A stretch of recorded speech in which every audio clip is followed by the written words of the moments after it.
तो हेलो दोस्तों, स्वागत है आपका रिवाइव कोडिंग में। और मैं जानता हूँ यार, अगर आप ये वीडियो देख रहे हो तो या तो आप एक डेवलपर हो या तो बनने वाले हो, ठीक है। तो यार एज एन डेवलपर आपका सबसे बड़ा चैलेंज होता है क्या यार? आपका सबसे बड़ा चैलेंज होता है ये यूज़र, ठीक है भैया, इसको खुश करना है, ठीक है यार, इसको खुश करना है। तो इसको खुश करने के लिए क्या यार, इसको खुद खुश करने के लिए हमें बहुत सारे पापड़ बेलने पड़ते हैं ना। तो पापड़ क्या बेलना पड़ता है यार, ये इसको भैया, ये जो यूज़र है ना यार, ये बहुत डिमांडिंग होता है, ठीक है। मतलब भले ही पैसा है, भले ही कुछ ना खर्च करना चाहे, ठीक है, मगर इसको भाई इसको एक्सपीरियंस पूरा चाहिए, है ना। तो यार इसको एक ऐसी वेबसाइट चाहिए जो कि भाई बिल्कुल अपनी फास्ट हो, ठीक है, अपनी ईजी टू यूज़ हो और भाई डायनामिक भी हो, ठीक है। डायनामिक मतलब उसमें बहुत सारे फंक्शनैलिटी भी हो, ठीक है, अपने उसको बड़े आराम से यूज़ भी कर सके, फास्ट भी हो, ठीक है। भैया वो सारी की सारी चीज़ें चाहिए किसको भाई, इस यूज़र को, ठीक है। तो यही भैया हम लोग डेवलपर लोगों का सबसे बड़ा चैलेंज होता है, ठीक। और यार उस चैलेंज में सबसे बड़ा एक पार्ट आता है भैया डाटा फैचिंग का, ठीक है। क्योंकि हम जानते हैं यार, क्योंकि एक वेबसाइट में क्या होता है ना, एक वेबसाइट में हमारा डेटा होता है बहुत सारा, ठीक है। तो अगर डेटा को फैच करके लाने में, बहुत ज़्यादा टाइम लगेगा, तो इसका मतलब क्या है कि भाई जो हमारा यूज़र है, यूज़र भाग जाएगा, है ना। यूज़र हमारा क्या करेगा, भाग जाएगा, ठीक।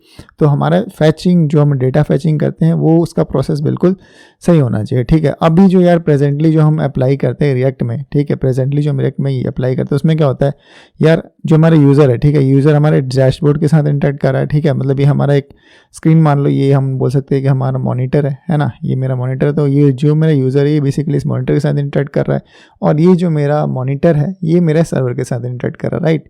तो यहाँ से भाई एक सिक्योर सर्वर पर एक रिक्वेस्ट जाती है और फिर यहाँ से रिक्वेस्ट आती है, ठीक है, यहाँ से हमारा रिस्पॉन्स आता है। तो इस रिस्पॉन्स के आने के बाद फिर हमारा यहाँ रिएक्ट में ये सारा का सारा डेटा फैच होता है, ठीक है। फैच होने के बाद फिर हमारा यूआई कंपोनेंट बनता है और फिर हमें जाके ये जो हमारा यूज़र है इस कंपोनेंट के साथ इंटरेक्ट कर पाता है ना।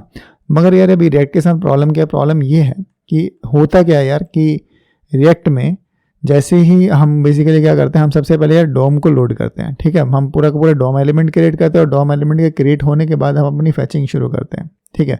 तो उससे क्या होता है कि यार इस यूआई पे जो इनिशियल छोटा मोटा कंपोनेंट था वो तो लोड हो गया, मगर जो इस डेटा के थ्रू जो फैच होने के बाद जो डेटा आने वाला था, है ना, इस डेटा के थ्रू जो कंपोनेंट यहाँ स्क्रीन पर रेंडर होना था वो नहीं हो पाया, है ना। तो उसमें बेसिकली टाइम लग गया। अब वो टाइम कितना लग रहा है यार, जितना इस फैचिंग को लगेगा।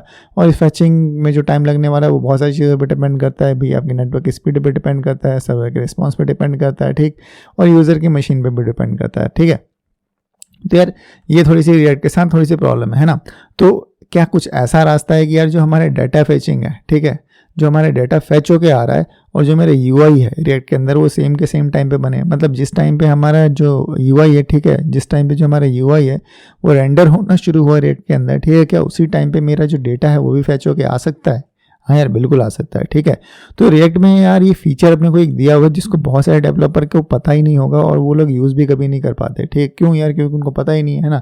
तो एक रिएक्ट में एक फीचर है सस्पेंस नाम का, है ना। तो उसको हम ये करके, उसको हम यूज़ करके क्या कर सकते हैं, जो डेटा फैचिंग है, जब हमारा कंपोनेंट रेंडर शुरू हुआ रिएक्ट के अंदर, ठीक है, एट द सेम टाइम हमारा कॉन्करेंटली डेटा फैचिंग भी शुरू हो जाएगा, ठीक है। मतलब ये पे हिट हो जाएगी और फिर हम वहाँ से डेटा को एट द सेम टाइम लेके आ सकते हैं।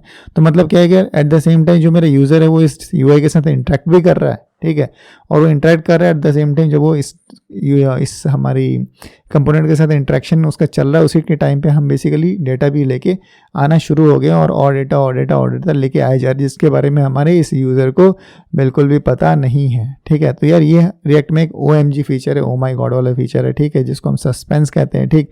तो भाई सस्पेंस क्या है या, सस्पेंस एक ऐसा तरीका है वे जिसमें कि भैया अपनी यूआई को रेडी होने की पूरी जो हमारी जावास्क्रिप्ट है, ठीक है, या पूरा का पूरा जो मेरा कंपोनेंट है, ईपीआई से आने वाला डेटा है, ठीक है, उसको लाने की पूरी ज़रूरत नहीं है मेरे यूआई को रेडी करने के लिए। मेरा यूआई आपको सामने दिख रहा होता है at the same time, at the same parallel time पे हमारा जो डेटा होता है वो भी हमारा फैच हो रहा होता है, ठीक है, उसी सेम टाइम के अंदर, ठीक। तो यार इसी चीज़ को हमारा सस्पेंस का जो फीचर है हमारे रिएक्ट के अंदर वो इस चीज़ को पॉसिबल करता है, ठीक है। तो यार आप बोलोगे ठीक है ये तो बहुत अच्छी बात है, मतलब डेट इज़ ग्रेट, बट इसको कैसे करेंगे यार? ये करने के लिए अपने को अपने कोड वाले एग्जाम्पल भी जाना पड़ेगा जो कि हमारे इस ब्लॉग के अंदर आपको मिल जाएगा, है ना। तो चलो यार इस एग्जाम्पल पे आ जाते हैं। तो यार यहाँ एक एग्जाम्पल है जिसमें कि आप इस चीज़ को देख सकते हो, ठीक है। तो मैं आपको दिखाता हूँ यार, यहाँ अगर आप देखोगे तो ये वाली जो आपको यहाँ इमेज दिख रही है, ठीक है, इमेज जैसी दिख रही है मगर इमेज नहीं है, एक पूरी वेबसाइट है। अगर यार मैं इस पर रीलोड बटन पे क्लिक करूँ, ठीक है, इसको मैंने क्लिक किया तो आप क्या देखोगे कि यार सामने ये अपना डेटा फेचिंग शुरू हुआ, ये मेरा पहली पिक्चर आ गई, ठीक है। उस तरीके से मेरा यहाँ इस जगह पे मेरा कंपोनेंट रेंडर भी हो रहा है और मैं इस यूआई के साथ इंटरेक्ट भी कर रहा हूँ और जो मेरा डेटा है वो भी सामने से पीछे से आ रहा है, ठीक है। तो अगर आप देखोगे यहाँ कोड में, ठीक है, तो आपको क्या मिलेगा यार, फिलहाल के लिए मैं इसको थोड़ा सा बड़ा कर देता हूँ ताकि कोड आराम से दिखे। तो यार हमने यहाँ एक सस्पेंस कंपोनेंट का यूज़ किया, ठीक है, सस्पेंस एज इन पेरेंट, ठीक। और ये सस्पेंस बेसिकली आ कहाँ से रहा है, या सस्पेंस आ रहा है यहाँ से, ठीक है। रिएक्ट से बेसिकली हम सस्पेंस को इंपोर्ट करते हैं, ठीक है। और इसको इंपोर्ट करने के बाद हम यहाँ जैसे हम कॉन्टेक्स्ट एपीआई का यूज़ करते हैं, ठीक है, तो उसी तरीके से सस्पेंस नाम का इनिशियल टैग यहाँ शुरू करते हैं, फिर यहाँ क्लोजिंग टैग देते हैं और इसके अंदर हम वो सारा का सारा कंपोनेंट रख देते हैं जो कि हम चाहते हैं कि यार मेरा कंपोनेंट साथ में दिखे भी और जो मेरा डेटा है वो पीछे से आना भी शुरू हो जाए और ये सारी की सारी चीज़ें पैरेलल में चले, ठीक है। तो वो सारे के सारे कंपोनेंट को हम यहाँ डाल देते हैं, ठीक है। फॉर एग्जांपल यार लोगो के अंदर क्या है, लोगो के अंदर आप यहाँ देखोगे तो लोगो फाइल के अंदर एक सिंपल सी लोगो एक इमेज यहाँ से लोड हो रही है ना। यहाँ देखो यार, यहाँ बेसिकली क्या एक URL दिया हुआ है, ठीक है। तो ये URL एक तो आ रहा होगा, है ना, और जब तक ये URL आ रहा होगा तब तक हमारा यहाँ इस एप्लीकेशन में क्या चलेगा भाई, जब तक URL नहीं आया, मतलब जब तक वो इमेज नहीं आई सबसे ऊपर वाली, ठीक है, तब तक हमारा लोडिंग दिखाएगा और जैसे ही हमारा इमेज आ जाएगा तो वो इसको रिप्लेस करके हमारा ये वाला पूरा कंपोनेंट आ जाएगा, ठीक है। तो दूसरा अगर आपने यहाँ कंपोनेंट देखा हुआ गैलरी है, वो गैलरी वो वाला सेक्शन है जिसमें सारी की सारी फ़ोटोज़ आ रही थी और ये फ़ोटोज़ अगर आप देखो कहाँ से आ रही है तो यार ये फ़ोटोज़ आ रही हैं एक API के थ्रू, ठीक है। तो यहाँ अगर आप देखोगे तो यार API एक हिट हो रही है, ठीक है। उस API की हिट होने के बाद यहाँ एक मैप फंक्शन लिखा हुआ है, तो यहाँ से जो भी डेटा आ रहा है वो इस डेटा में स्टोर हो रहा है और फिर हम इस डेटा में मैप फंक्शन लगा रहे हैं और इसके बाद हम यहाँ उससे सारी के सारी इमेजेस जनरेट कर रहे हैं, ठीक है। तो इस तरीके से अगर आप देखोगे तो यहाँ जो आपको सारी इमेजेस दिख रही हैं, यहाँ जो आपको सारी इमेज दिख रही है यहाँ इस तरीके से जनरेट हो रही है, समझ गए। तो यार इस तरीके से हम सस्पेंस का यूज़ कर सकते हैं और सस्पेंस बेसिकली अपने को क्या फ़ीचर प्रोवाइड करता है, या सस्पेंस अपने को यही फीचर प्रोवाइड करता है कि हमें at the same time data फैचिंग भी काम अपना शुरू रखें और जो हमारी यूआई की रेंडरिंग है वो भी साथ में चलती रहे, ठीक है।